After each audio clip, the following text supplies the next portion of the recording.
Next, I want to look more closely at our supports data, and again point out some of the general trends in supports. One of the most significant things we found with this data is that people tended to look to those around them readily available at the point of need, their immediate colleagues and peers, more for support than they did to more distant resources. And the sources of support that they found the most helpful, they also used the most frequently. We gave all respondents the opportunity on this question to indicate if they'd never used a particular source of support. The top 3 sources of support for faculty were self, trial, and error, followed by departmental support staff and teaching assistants. These last 2 items are formal resources that the university does provide as a source of support. And so it's important to consider that when we look next at the TA data, where we see a very similar pattern with an important exception.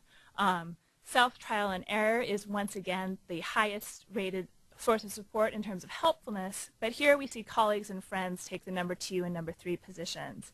TAs tend to rate their immediate peers as more helpful than the formal resources that the department may provide, and do tend to rely on their immediate peers more frequently when we looked at whether or not they'd use particular resources.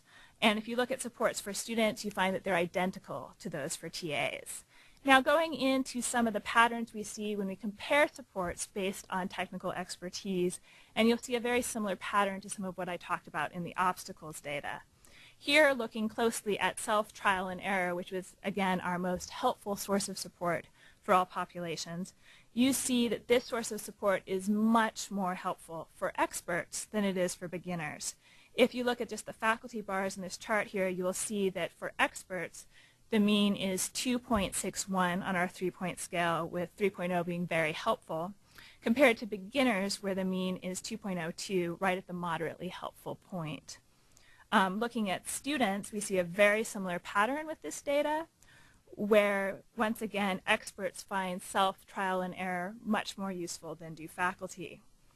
Another thing that's really noteworthy here is that experts tend to find themselves, trial and error, more helpful than relying on friends, but the reverse is true for beginners. Looking at another item, non-UW online help, again, a similar pattern where this online resources are more helpful for experts than they are for beginners, although it's a less extreme difference here.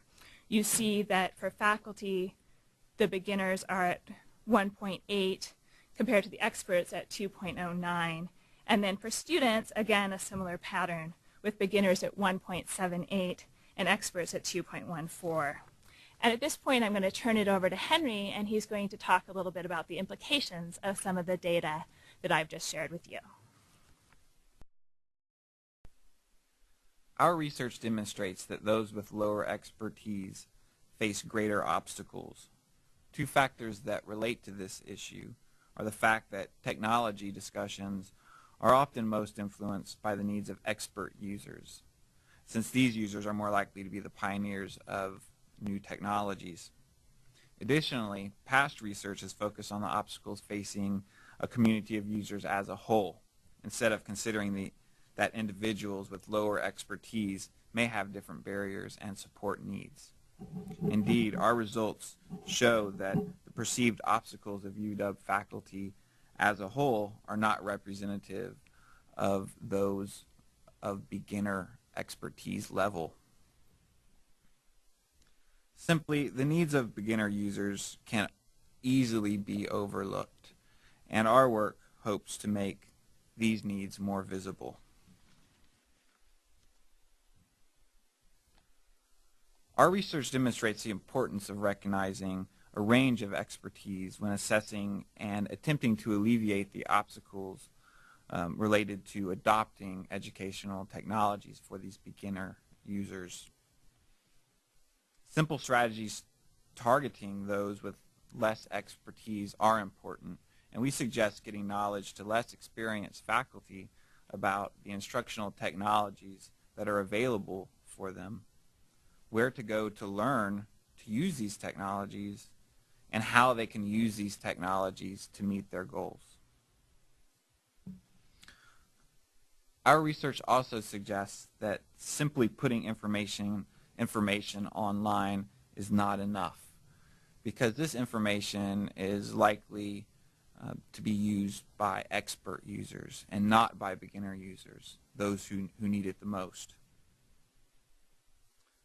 Focus group and survey data illustrate the importance of formal and informal social support networks, specifically knowledgeable peers, in providing information on educational technologies.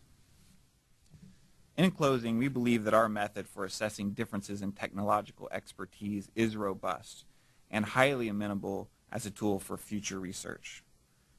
We urge that future studies incorporate an accurate measure of technological expertise and consider individual differences in this regard when understanding obstacles and implementing support structures.